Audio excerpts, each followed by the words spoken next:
नहीं किया, सभी पाप कर्म किए, फिर भी एक को स्वर्ग और दूसरे को नरक क्यों प्राप्त हो रहा है? तब यमदूत कहने लगा कि हे कुंडल, माता पिता भाई बहन पुत्र पुत्री भूमि भवन सब अपने जन्म के कर्मों के अनुसार प्राणियों को प्राप्त होता है कि जिस प्रकार एक पेड़ पर अनेक पक्षियों का आगमन होता है, उसी तरह इस संसार में पुत्र भाई माता पिता का भी संगम होता है। इसमें से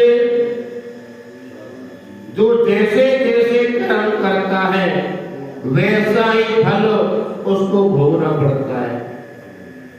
तुम्हारा भाई अपने पाप कर्मों से नरक में गया है और तुमको अपने कर्मों से स्वर्ग प्राप्त हुआ है।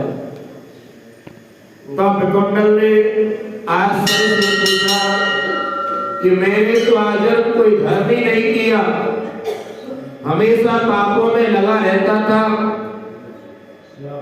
मैं अपने पुण्य के कर्म को नहीं जानता कि यदि तो मेरे पुण्य के कर्म को जानते हो तो बताने की कृपा करें। तब दूत कहने लगा,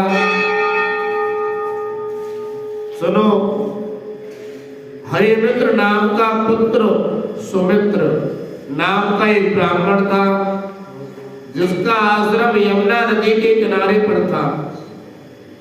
उससे जंगल में तुम्हारी मित्रता हो गई और उसके साथ तुमने 2 बार माघ महीने में यमुना जी में स्नान किया था। पहली बार स्नान करने से तुम्हारे सब पापों का नाश हो गया और दूसरी बार स्नान करने से तुमको यानी स्वर्ग की प्राप्ति हो गई। कि तुमने 2 बार माघ महीने में स्नान किया है, इसी के पुण्य के फल के द्वारा तुमको स्वर्ग प्राप्त हुआ है और तुम्हारा भाई नरक को गया है। दत्तात्रेय कहने लगे, इस प्रकार वह भाई के दुखों से बहुत दुखी हुआ और कहने लगा कि सज्जन, पुरुषों के साथ